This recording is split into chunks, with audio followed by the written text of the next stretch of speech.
I'm just going to take some time and talk to you about many different topics and issues. And did I really say that out loud? Sometimes I'll have friends, sometimes it'll be just me, and I'll try to hold her to 5 minutes. And for those of you who don't think I can hold it to 5 minutes, challenge on.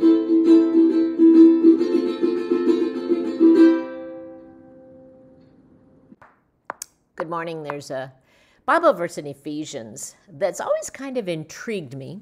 Ephesians 5:15, look carefully then how you walk, not as unwise, but as wise, making the best use of the time, because the days are evil.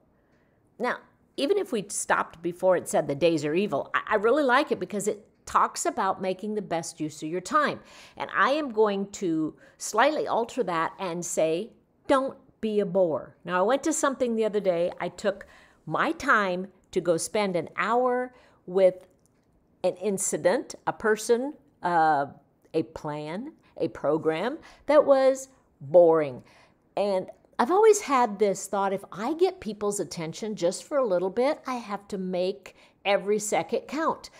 And so I guess the thing I've always thought of is use my time. If I have the time and someone's listening to me, use that time and use my influence, use what I know, what I'm experienced at. Also use my weaknesses and use my strengths, because if I have someone's attention, I don't want to waste that time. And for this hour, other than the fact that I gave away a ukulele and taught another girl a bunch of stuff, it was a total waste of time. I spent my time with Miss Betty, teaching her, because it was a waste of my time. And it bothered me because I had gone an hour out of my day to go and purposefully invest in something that was a bore. Okay, now there's a couple ways you can look at things like that. You can say, okay, I'll never do that again. Or you can say, how can I make it better? And one of the cool things is I met a friend and we get to talking, and it's just kind of cool. So it wasn't a total waste of my time, which is what Paul was saying. It's be careful, be wise, make the best use of your time. In other words, I'm translating it, don't be a bore. Be a wise investor. I have been listening to John Maxwell, and I really like one of the things he said is footprints in the sand of time, not butt prints. And I think that's kind of funny. But a lot of us find ourselves in boring situations because nobody's willing to put the work in and the effort in to have some quality and some creativity to it. And you don't have to be this great mindset to invent a wheel. Just push a wheel that's already going down the road and make the wheel go faster. Pick the rocks out of the front of the wheel, make it smoother. But we do have to have footprints.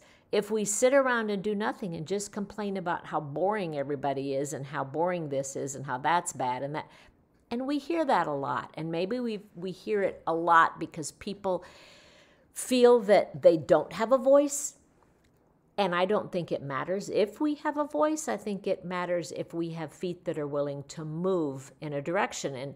And Paul says, look carefully how you walk. He doesn't say, look carefully how you sit, or how you talk about people behind their back, or how you complain and you gripe. It's like, look carefully then how you walk, not as unwise but as wise, making the best use of your time. Do something that matters. Do something that actually accomplishes something. Don't be a bore. Another thing that John Maxwell said that's really, really interesting, he said, you can't think your way into greatness. You have to act.